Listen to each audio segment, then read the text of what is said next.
Hey, this is Tracy with Color Me This.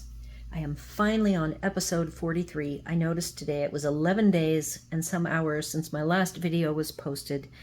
This is the Kalour 180 deep dive, and it took me a very long time with the stuff going on that we had and wanting to do a thorough job with these pencils, and also the fact that I hate to be in a hurry.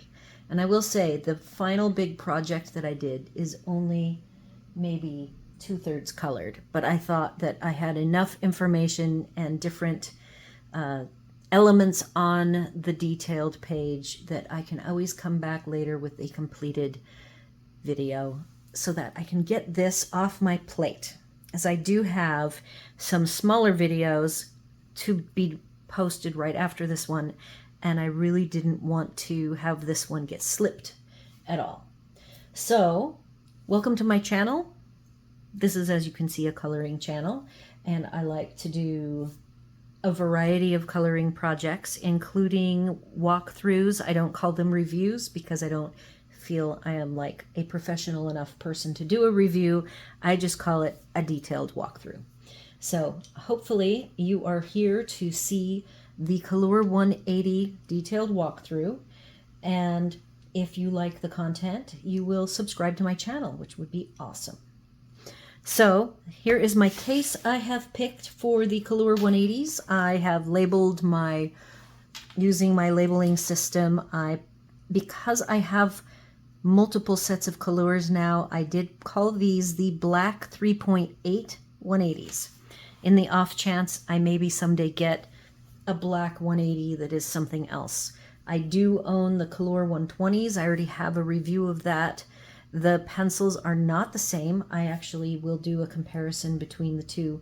They feel very much alike. The formula might be the same, but the color names and numbers are completely different. At first I thought they might be in alignments in some way, but they are not.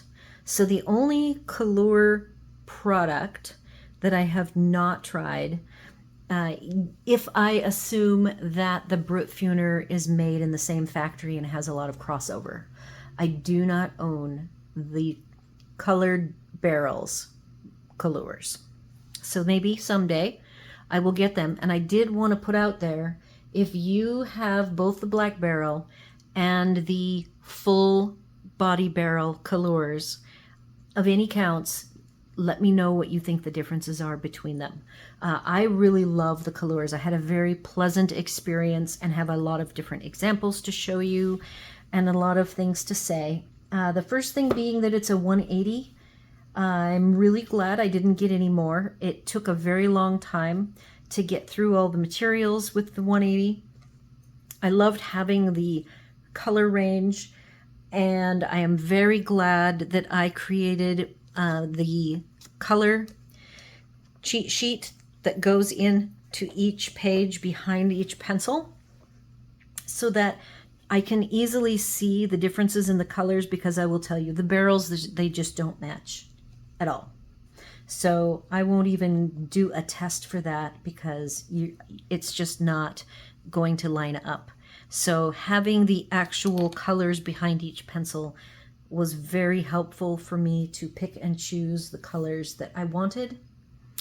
And this case is a 200 case.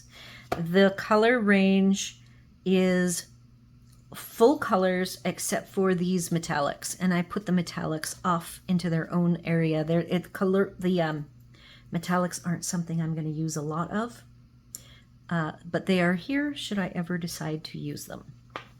I found, I was doing one project that you'll see, it's a very large space of color, and Hub asked me, wow, did you use up all of your pencils doing that? And I showed him just before I started this what the lengths are of the ones that I use the most of in that space. So I have them sitting here in a group, and I will show them to you.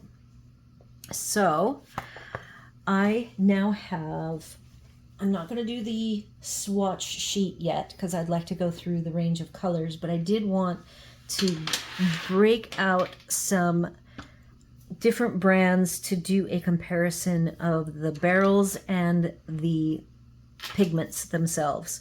So for today, I had from my latest project, nature coloring, I have a Pablo Cream, a Polychromos Black, Luminance. This wasn't used. This is just one of my extras.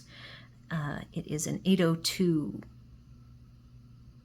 French Gray. I can hardly read that. 10%. Terrible, terrible choice of letters on the Luminance. And then a Prismacolor White. These two all came from my extras storage, and same with this Spearer Farben. And then, of course, I had to go get a 120. So first off, if we just look at these two, and I'm going to actually drop, now that I'm done showing you the big case, for the moment, I am going to zoom you in closer. And when I do the swatch sheet, I'll have to back out again. So you're going to get some wiggles today. Again, I am trying a new setting on my camera. It is called the Pro Video setting, and I'm actually liking it pretty well. I don't get the ability to zoom in and out as much as I can in the other settings. That's why you're seeing me actually move the tripod up and down. So here specifically is the 120. And I know that the 120s have a 3.0 lead. Nope, 3.3 lead is what they advertise, but I measure it around closer to 3 than the 3.3. And then the 180, I actually picked this particular Kalour set with the black barrels because it's a 3.8 millimeter lead, and I really like coloring with a thicker lead. It feels beefier. Both of the pencils feel like a lightweight. They both say that they are made from basswood. It is a light weight, light colored wood. And between the two, you will see that the Kalour 120 is a white dipped with black over the top. And for whatever reason, the 180 is no white. And if you look at the other end, the font is very different. And even the dip length is different. The silver band is a different width, and the font is completely different. You don't have the color number on the black part for the 120. It's out on the dipped end, and the Kalour brand is not on the 120. And I believe that the 120, this is speculation on my part, is what is called a white, oh, I can't remember the term. It's a white something brand, meaning white label. That's it. White label brand, so that other brands can buy this pencil, color name and color number, and just stick it in whatever container they want or agree to. I bought this because it was under $20 and it came in a tube.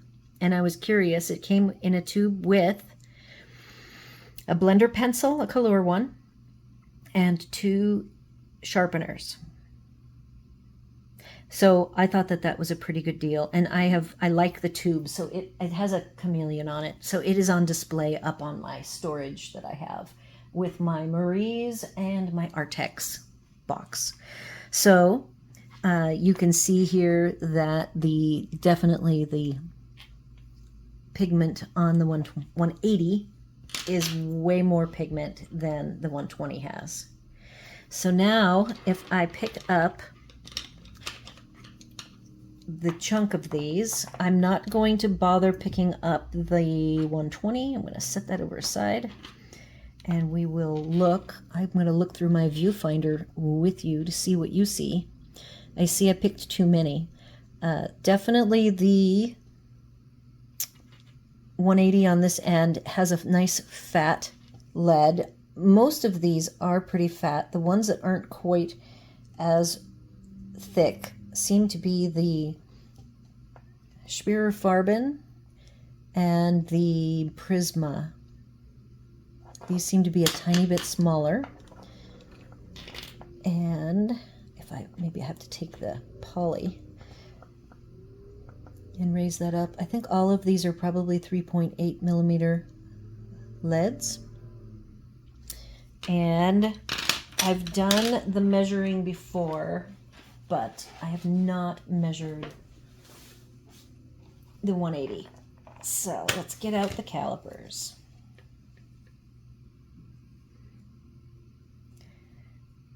And I have to zero it out. Here is the 120. I see 736, and I push a little bit on the, add a little, in other words, a little pressure. So that was 736 for the 120. And this is, says it's 713. So I'm going to put that back. Yeah, 734. I know that another narrow, fairly narrow, and I'm going to go above the green dipped because I have decided that the green dipped is over the top of the gold on the Spirifarbens, and this is a 755.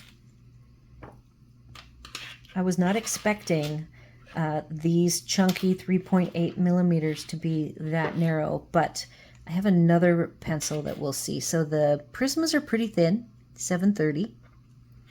I think it's just weird that the, you know, I actually can feel that the Kalour is slightly smaller than the Prisma, because Prisma is a pretty small, but it's still 0.2 millimeters thicker than the Spirifarben. I know that the Caran d'Ache is going to be pretty chunky.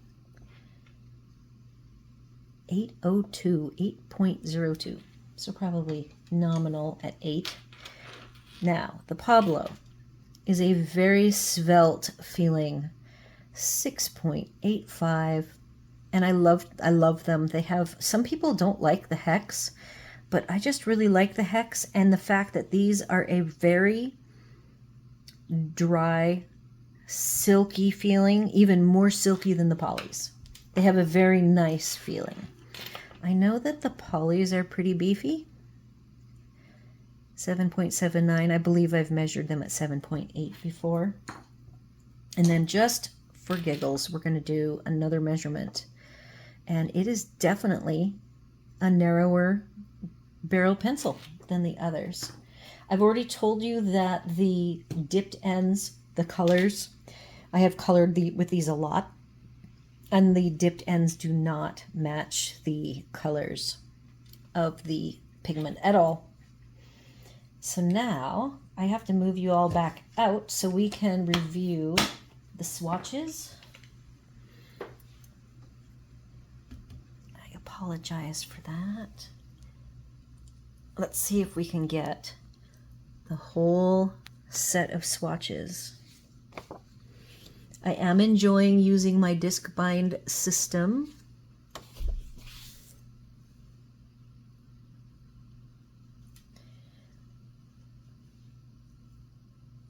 We might have to put these down in 2 rows because I have 2 more after this bunch. Let me go out even a little bit more. Sorry about that. All right, so coloring wise, I did mess up this one, and I did the disc binding on the bottom instead of the top, so I had to fix that. So for unique fun colors, first off, I really like the pale yellow cream. I have been using that. I use it somewhat like the white to do some blending and smoothing out of colors on some of the projects that I worked on. I find that for a 180 set, I am going to say there's only 4 yellows, and I don't think that's enough yellow. There is a somewhat orangey yellow over in with the greens that if I were doing this my own way, I would have put them in with the yellows. And then that is it. I'm looking at the other 2 sheets, and the other sheet has a metallic called gold, and then of course the other real gold metallic. So I think that the oranges and the yellows are pretty light. I think that these 2 that say orange red, we have bright orange red and orange red, are pretty much way into the red side of things, so I would like to see some more oranges. I think that the peaches, like this salmon pink, I would like another tone or two in the salmony kind of orangey pink, because we go right into a very few, there's not very many pinks. There's only 3. And then we go through the reds. I think the reds are great. Lots of reds, going really dark. I absolutely love burnt brick red and mulberry red. I have been using that. I will show you how that looks on a project. And then we go to some pinky purple into more pinks that I would probably prefer them to be over here with the pinks, but that's okay. Love the grayish pink right here. That's a unique color that I really enjoy. I think Prisma has a color or two along those lines. I think they might be the ones that they discontinued and had replacement ones. Love the pinky lavenders. The purple range is very strong. Look at all these purples, but look at how dark they all are. I still think that there could be more. I just don't know that I would ever think there are enough colors. Love the blues. I love this deep purple is more on the blue side.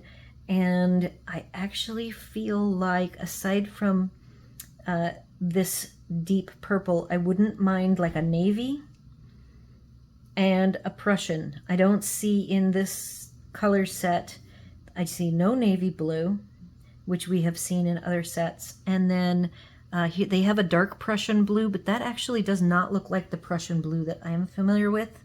And it's awfully light. And oh, there's navy, and that is still pretty light. And I think their barrels showed as darker than those colors. So that's one of the areas that I thought that the barrel colors did not match. And I was very glad that I had already from the very beginning made the cheat sheet guide that goes in the book. Okay, so then we have our teals and aquas. I thought those were great. And then the greens looked pretty good to me, but I think they could still go deeper. Olive for the yellow green. That's the darkest that you get, and I would like to go darker, like 1 or 2 shades more. And then we go into the lime greens. I'm going to just like slide these over and now bring out the other 2. The browns only hide within them that one cadmium yellow and then a brick dust, and then these 2, dark yellow, desert yellow, and ginger yellow. But these would be oranges, so maybe if they were over in the oranges, I would not feel so starved for orange. But I still only get 1 true yellow, and you could, this is like a honey or a mustard yellow. Those 2 could be over in the yellows, but I still could use more yellows. Love all of the dark browns. And then we go into these, like every dark brown has a different undertone, which I really like, and I have used that extensively. These 6 browns from coffee to umber gray I've been using, even dark brownish gray. So love all of the undertones of those. Great mix. The grays could use more, always could use more grays. I think like the Poly 120 and the Prismas have a better set of grays than this 180 has. And they mixed the black in between dark gray and deep greenish gray. Then we have 1, 2, 3, 4, but they don't separate them into the warm grays, the cool grays, you know, the typical professional gray tones that I would like to see. So I could always use more of those. And then we have at the end a wonderful silver gray that I love. We even have, it looks to me like I did these metallics. Oh, that's the 120s. I'm going to move that over out of the way. So we just about filled in 5 sheets completely. We were 1 short of 5 sheets.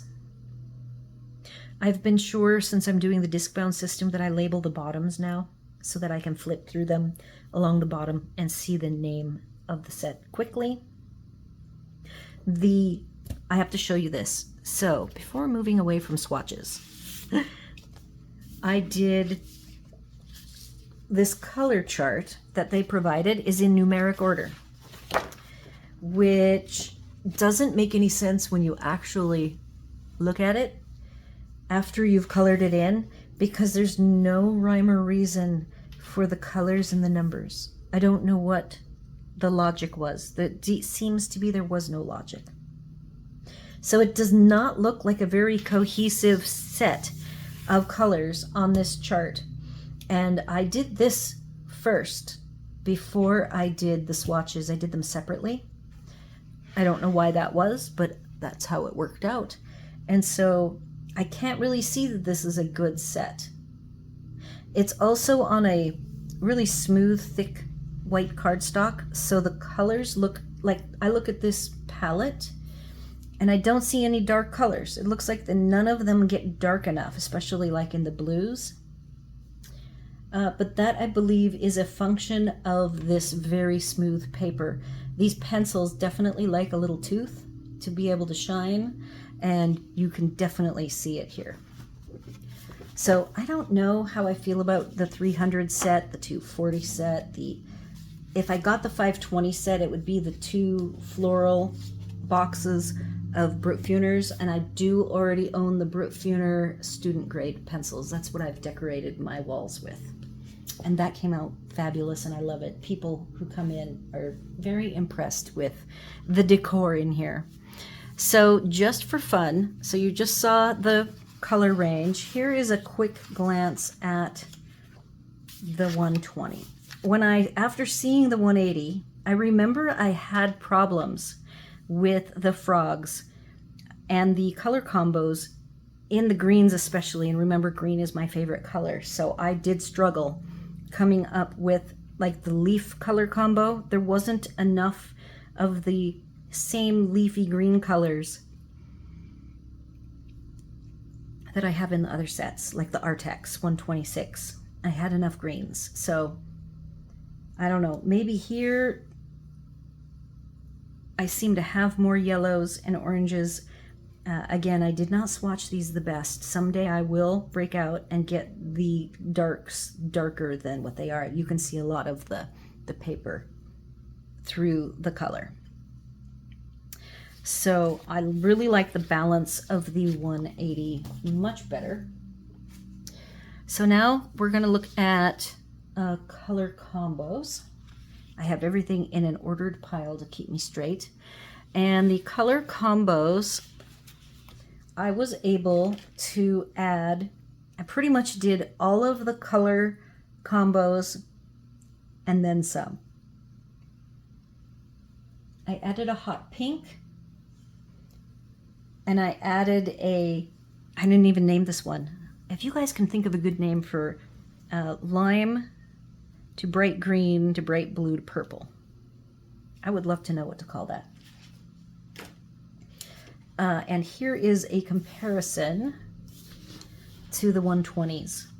And again, you'll see that the color numbers just don't even match in any way, shape, or form.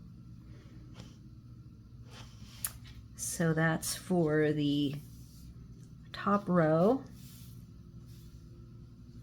The 180s on the left here.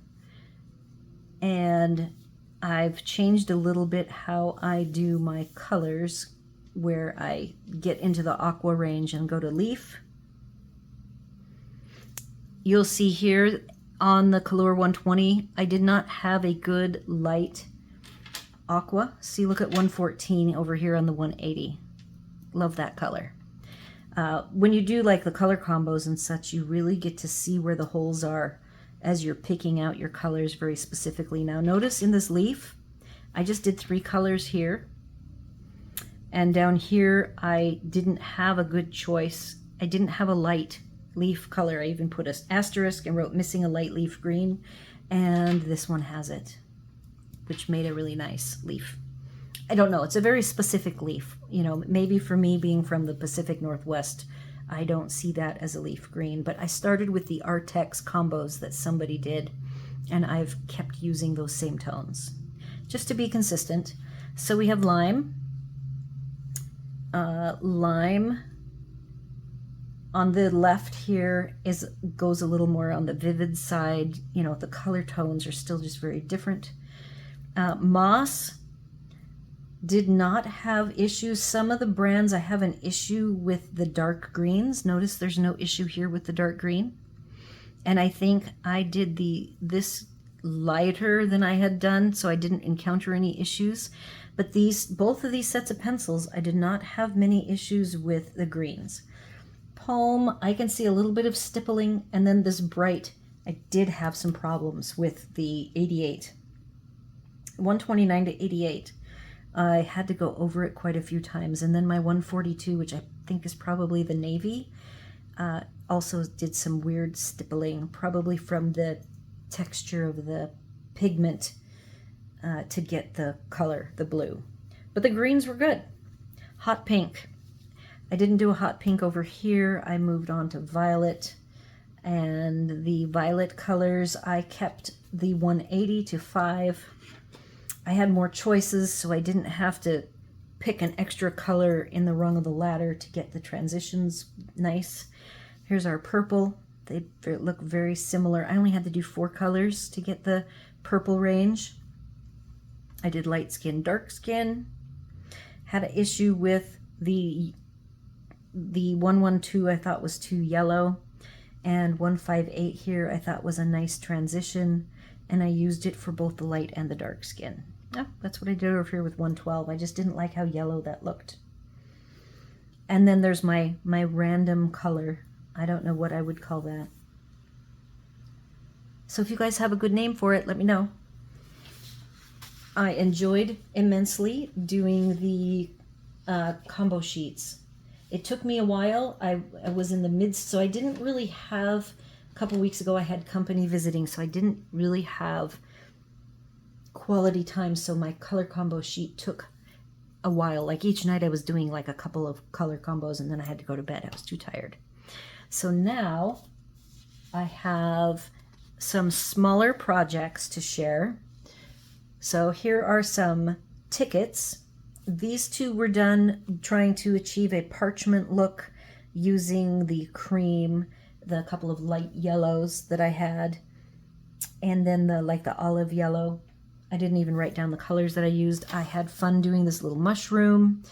These were done in coloring class, showing how you can take a small space and still do a light to dark and get some shadowing in, and then the use of the light shining on the front of the mushroom to make it very pale or pale pink. Loved how the turtle's shell came out. I thought that was very nice. I might bring you guys in for a moment for the next couple of things so you can see these. So I really liked how the turtle light to dark worked. Very, very easy. Same with these leaves, light to dark. Only used 2 colors there.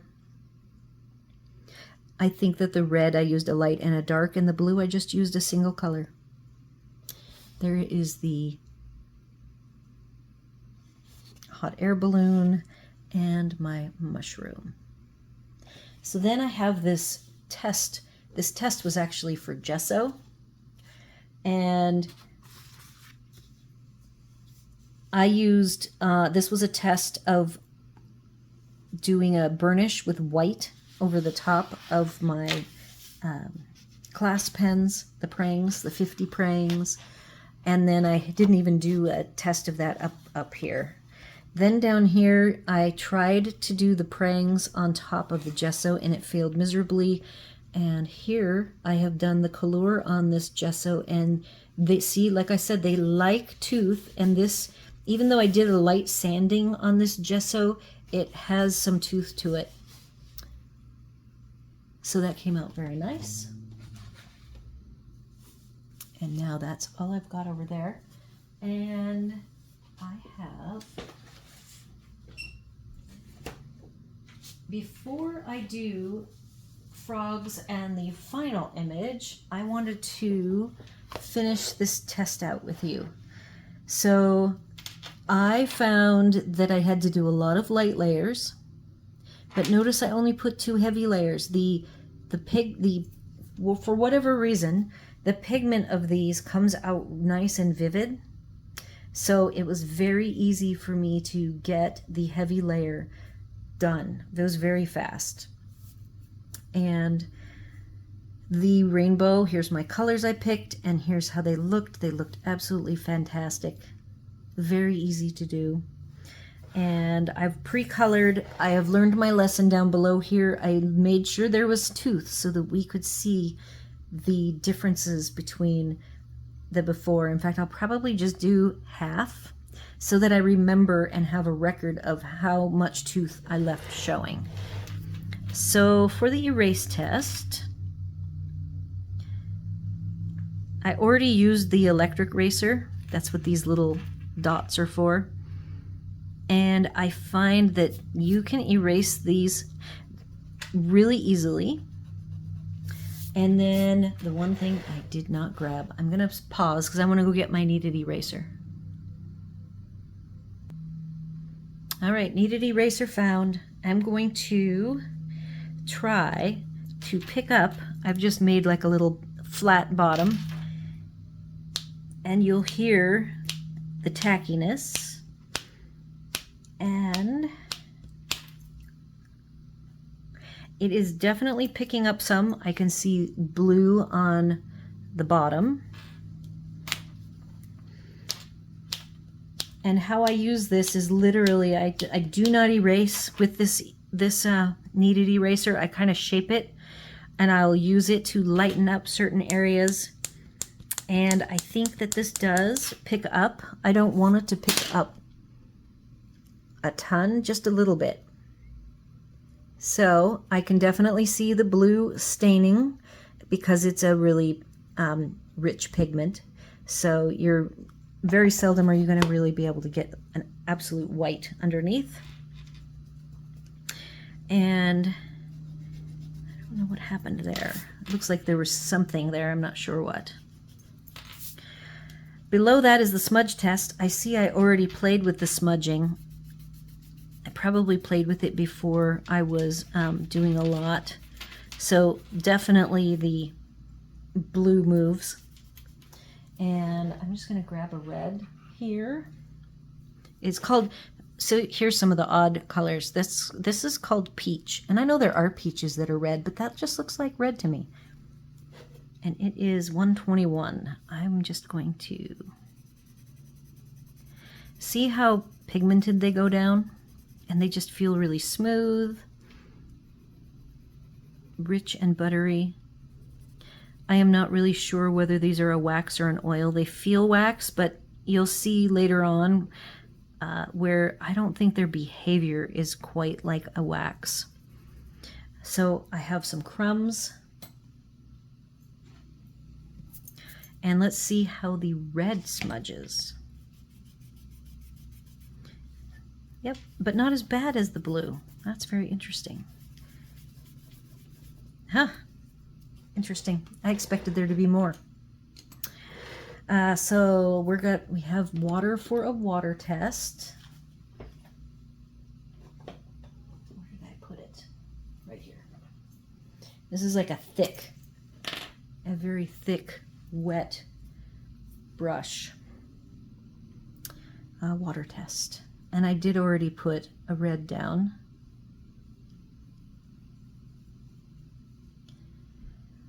And now that's interesting to me. I do not see a ton of movement. Oh, the more you, so yeah, the more you run the brush, you're starting to lift some of the blue. I need to clean that. And then let's try this. 006, I believe, is red.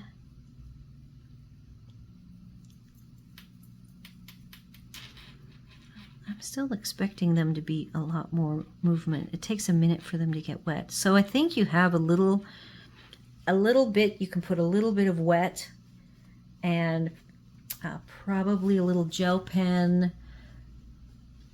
I was going to see if I had a gel pen just running around here handy. The only gel pen that I have right now is the Castle Arts White. I'm going to put a little bit of it up here. This is not the best white gel pen in the world. I'll let that dry. From my eye, I don't see the blue staining.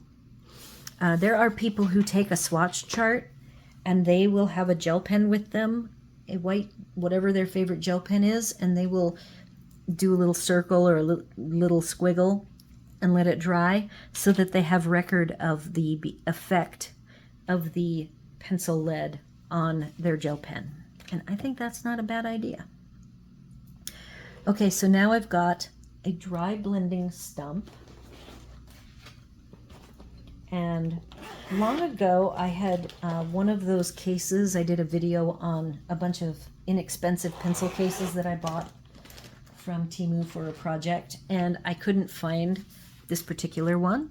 So I'm going to do a little mini haul video of stuff that I bought the end of December into January, and this will be part of it because it is really cute, but I don't want to focus on it right now and make it confusing. Okay, so a blending stump. I'm going to use one that has a clean end, and this is of course dry.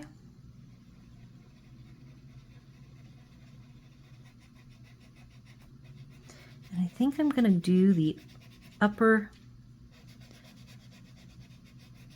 diagonal, and we will see. That way we can compare how I laid down the color to how it moved around with whatever tool I was trying. I don't know if you can see it, but I do see a smoothing of the color into the grooves of the tooth of the paper. It's not very exciting. It's actually kind of making it dull, almost as if it's white. And then here's the color of the tip. Definitely has blue all over it. Okay, a blending pencil. I do have all sorts of blending pencils. I think for today, I haven't used this actually. It looks like it has been used, but I don't have a recollection. This is the Derwent. A lot of people feel this is their favorite blending pencil. My favorite is the Caran d'Ache Fulbright.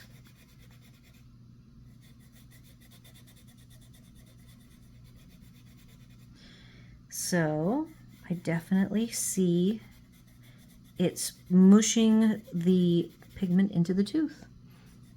And again, because I didn't go really heavy with this blue, which again is number 007, and its name is literally blue. And I picked it because that's how simple its name was. Oh, I'm supposed to be down here.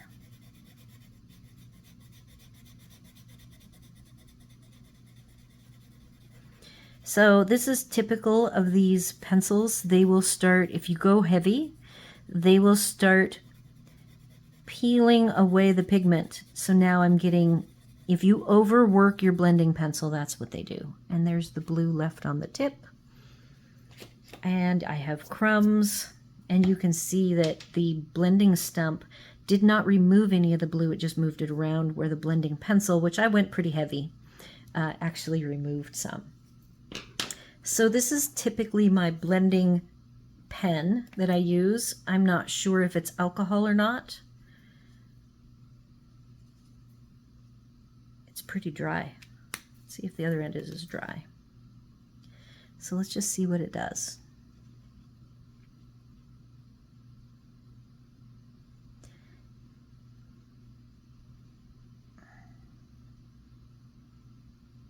It actually is working. So that is, and it's doing a little bit of, it's not all even here, and I'm going to go ahead and show you. Here's how much that's attached itself to the pen tip. So it definitely is making the blue move, no problem. I need to find the blue now because the next is my favorite.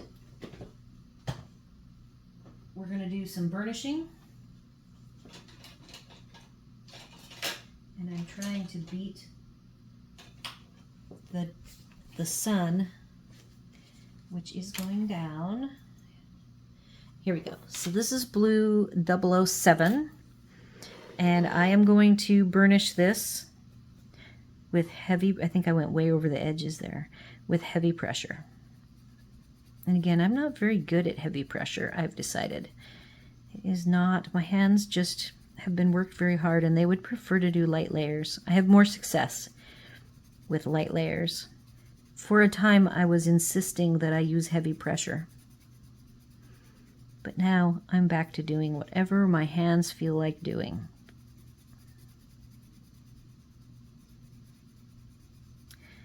So that is my favorite way of filling in tooth. And here's what I love. These pencils do not leave a lot of crumbs. I mean, I am using very heavy pressure. And let's see. Look at that. 0. That's amazing. So now I have the white out for, I want to make sure it's clean. You'll see how dull the tip is. This thing was sharp, and I used it in my last project that I will share shortly. So this is the typical heavy pressure. You're ending up doing, adding white to it, which I believe is a tint. But it's very smooth. It's very lovely. I really, really like using the white. If I do want to smooth something out and make it a little bit lighter. I can tell I've been using these pencils for a while because everything that I'm doing with them is working great. So that concludes all of our tests. And you can see here that I don't think that Castle Arts gel pen picked up any of the blue. So that's very nice.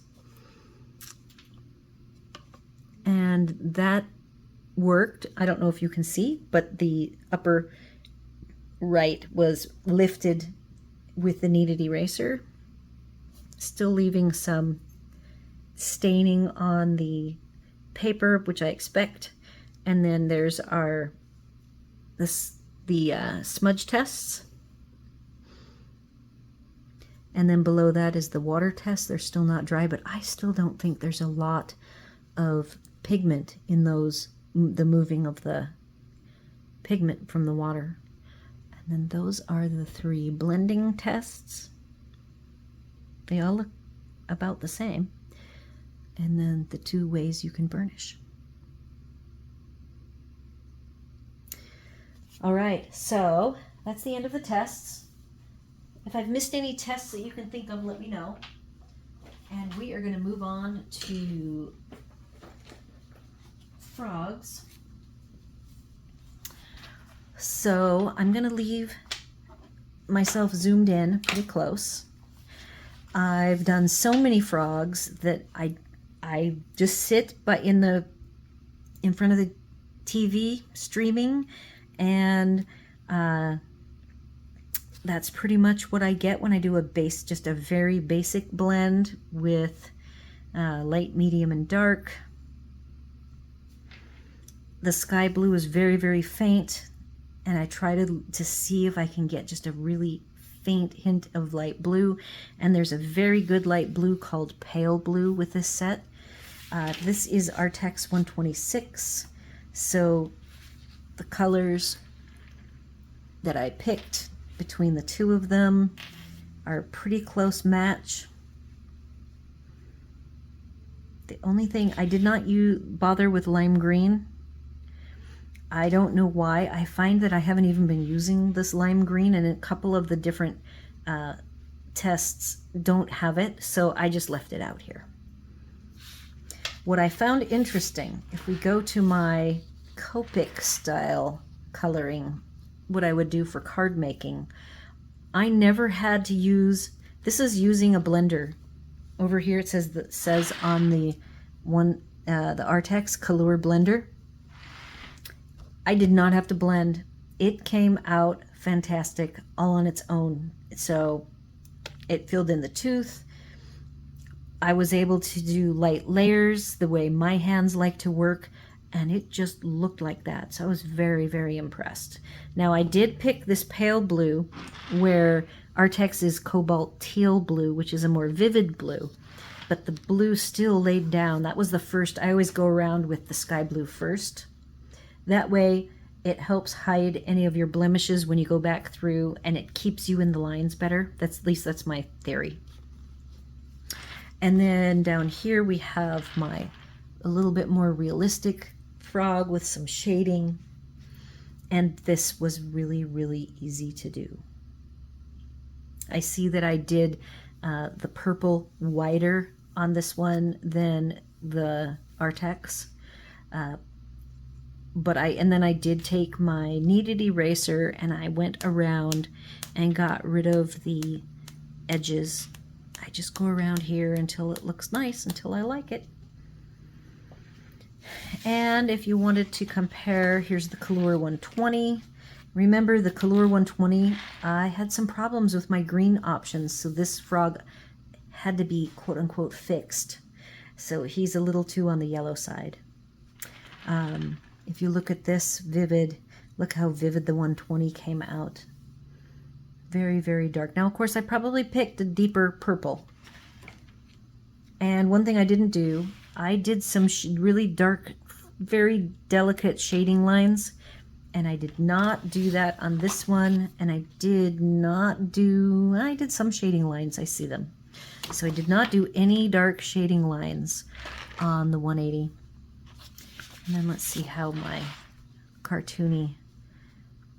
See, I actually, well, I didn't write it down. So it is possible that the Kalours, both of them, did a nice enough job of burnishing themselves to make that nice, deep, vivid color. And the color on the Kalour 120 that I used was deep sky blue versus this pale blue. So the frogs, super easy, loved them. And here's Marie's. This is an oil-based.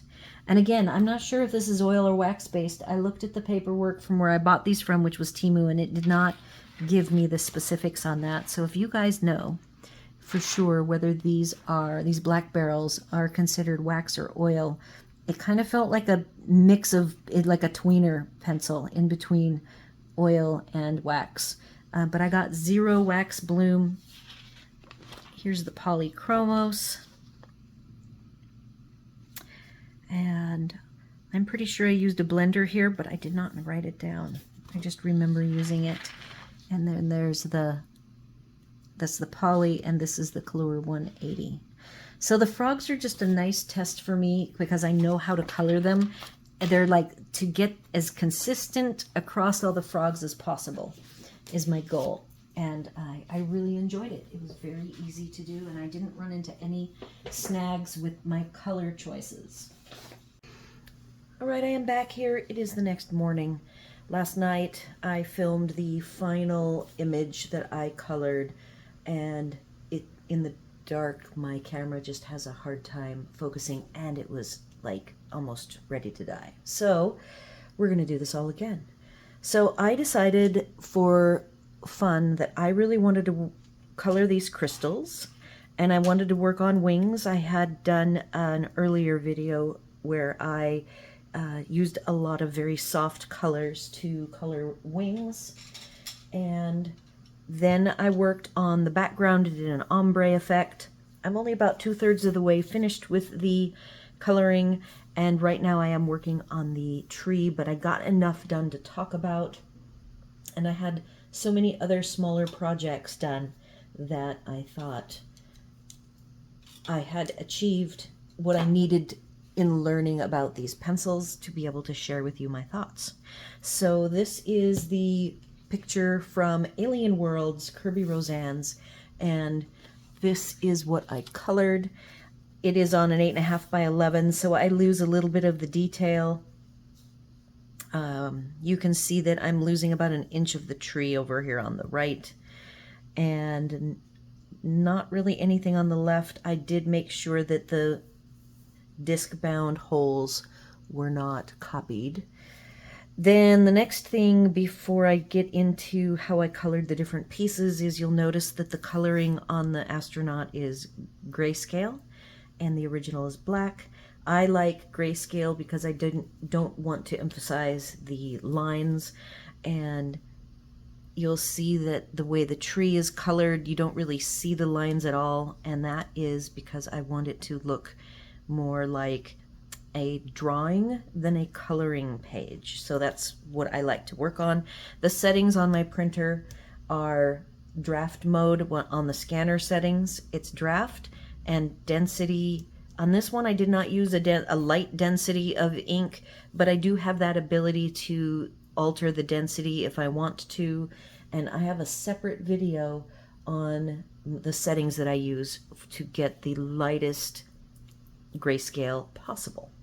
So let's go through the drawing. I'm going to go ahead and bring down the camera now so we can focus on the different bits. So the first thing that I did, I worked on the crystals, and here, not all of the crystals I like. I like this particular crystal. I did the different colors. It was these three, a bright blue, a bright green, and a purple. Very vibrant colors. And then I used a white gel pen. However, I used too thick of a gel pen, and I wanted to do thinner white lines. It's the only thing I'm not really happy with. And then the ones that I like the best, this one I don't think has any white, and neither does this one.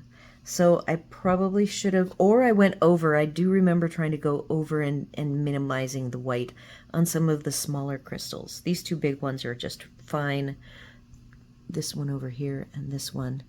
So that was fun doing a crystal effect. Then I moved on to wings, and I have the wing colors on the back here. I used 7 colors for the wings. So I used 5 actual colors: a soft pink, a soft blue, soft lavender, a yellowy green, and then an even more yellowy green. The pale yellow, which is that cream I like so well, and the white.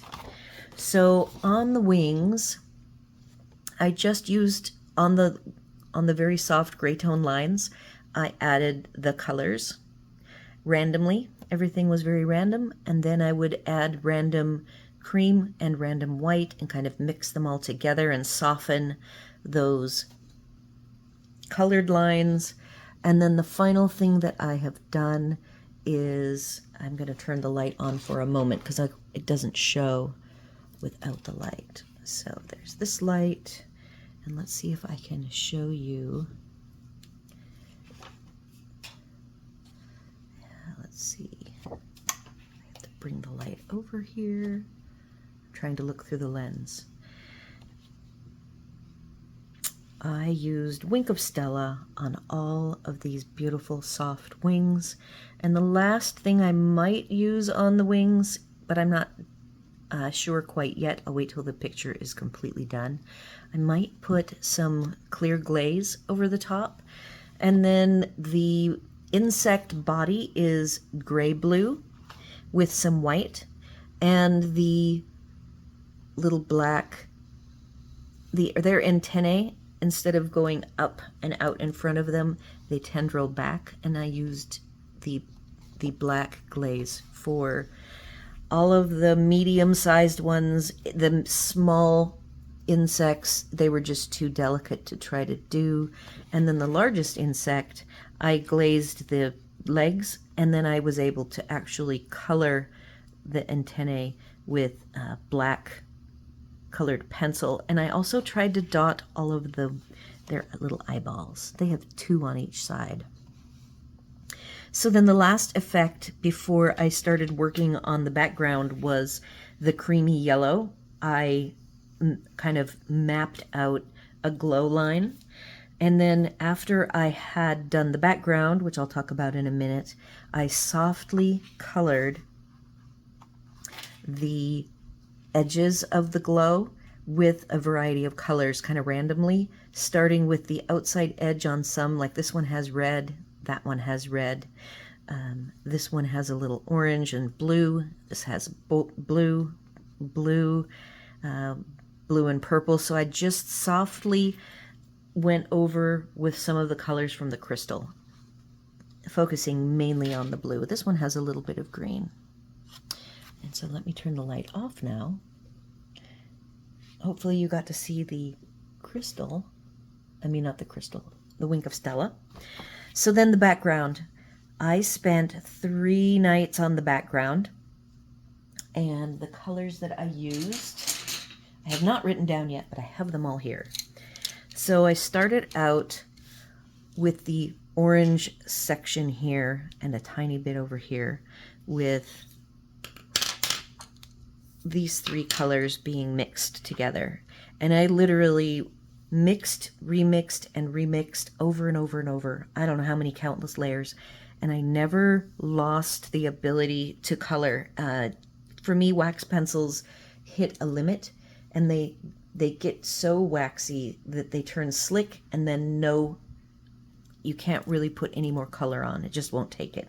I never, with all of the background work that I did, I never encountered a point in my coloring where I couldn't put down any color, which was awesome. I'm going to actually move the camera back again a little bit.